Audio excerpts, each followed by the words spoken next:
Greetings, everyone. My name is Jonathan Bailey. I am from the website Plagiarism Today, which can be found at plagiarismtoday.com, and you get to stare at my microphone for a bit more than 8 minutes. That's right, last video came out a little soft, moving the microphone in front of your view so that way you also can't see the shirt I'm wearing. But once again, this week we are going to play the esteemed game in its second edition of 7 copyright stories in 7 minutes. Basic objection, in a few seconds I'm going to start this here countdown. It's above my right shoulder now.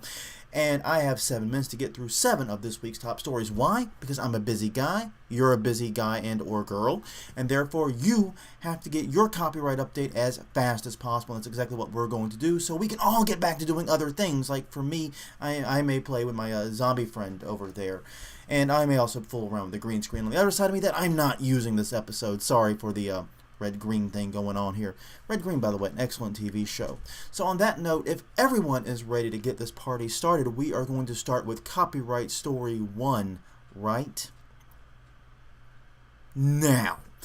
Okay, first off this week, Marvel and Jack Kirby have settled their copyright termination dispute, I should say. This is a huge story, and it actually dropped just a few minutes before I went on the air, so I don't have a lot to add to it right now. But Jack Kirby, or rather I should say his estate, sued Marvel over copyright termination. Copyright law allows content creators to basically terminate all licenses that they have granted other rights holders after a certain number of years. Jack Kirby's estate attempted to do this with many of Marvel's best-known characters, including Spider-Man, the X-Men, Hulk, and many others that he had a hand in creating. And long and short of it is, Marvel hit back claiming that Jack Kirby was an employee, not an independent contractor.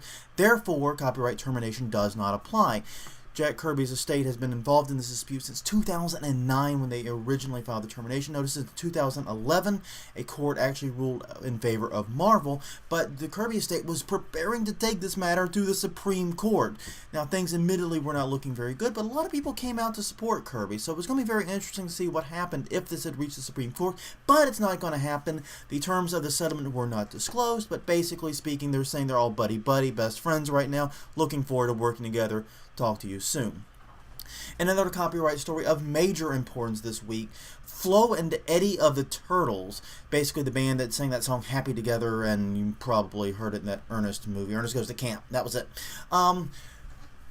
have won their state copyright case, or at least have had the judge agree with several key elements of their state copyright case against SiriusXM. SiriusXM, of course, digital satellite provider, was sued by them because basically SiriusXM wasn't paying royalties for pre-1972 sound recordings. Pre-1972 sound recordings are not covered under federal copyright. Instead, they are covered under the myriad of state copyright claims, which, yes, that was a thing before the Copyright Act in 1976. It's a whole separate bag of worms. But in 1972, Congress acted to move sound recordings under federal protection. So, long story short, the judge in this case agreed with Flo and Eddie of the Turtles that SiriusXM was violating their exclusive rights by distributing by playing the songs over the air and setting the stage up for some pretty hefty damages. Now, this, of course, completely explodes the issue of pre-1972 sound recordings. I'm doing a whole blog post on that next week. I'm not going to cover it all here. I'm already behind schedule, and we're only 2 stories in. So let's try to speed things up here a little bit longer. Universal is going to have to defend its case against MGM. MGM and a company called Danjaq, both of which own the rights to the James Bond series of movies. They sued Universal, claiming that an upcoming film by Universal, Section 6, was an infringement, basically a James Bond knockoff. Well, Universal hit back saying, hey, wait a minute, we haven't even really greenlit this thing, and if we do make it, it's going to look very different than what the script says it is today. So yeah, too early to sue. The judge, however, says that that is not necessarily a good reason for holding up this lawsuit and is allowing it to move forward. Universal clearly not too pleased about that at this time. Microsoft and Getty, their dispute is actually heading to mediation this week. Getty Images sued Microsoft over the Bing Image widget. I keep wanting to say wallet.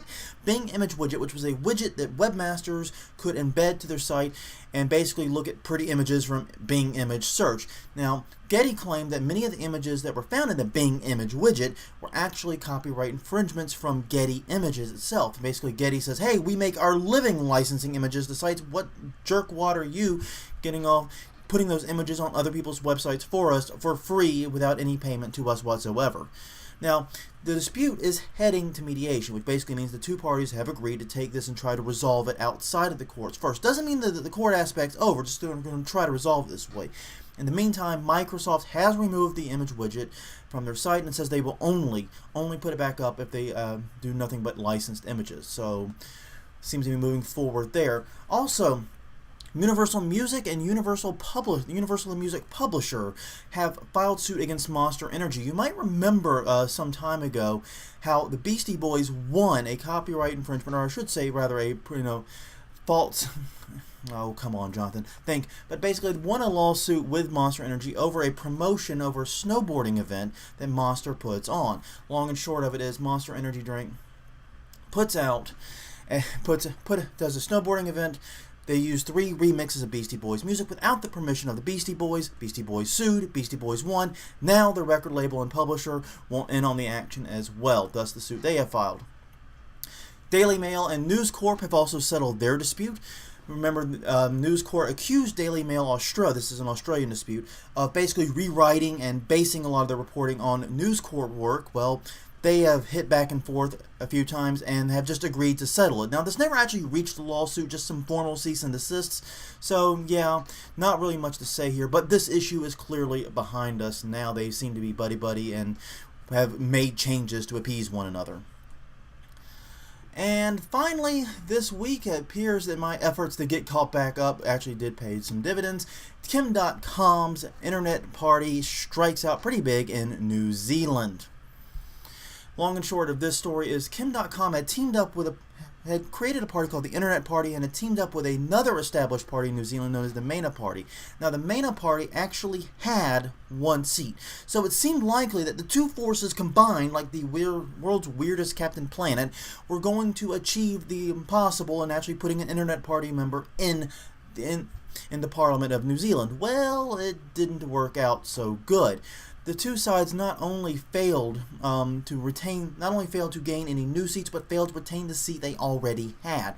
They only got about 1.2% of the vote, and the result was they are not only, like I said, failed to gain ground, but they've got booted out of the parliament completely.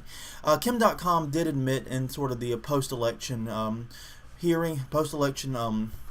press coverage that he was poison to the brand and indicated that he may have to back away from the Internet Party before anything moves forward. So yeah, we're behind in the beginning, but we got up and got it done, and I actually am going to pause it because we have 20 odd seconds. Actually, it's not stopping. That's interesting.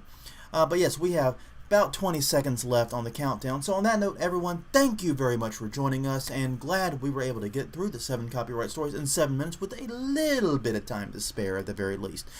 Thank you very much for joining us, and I will see you guys next week.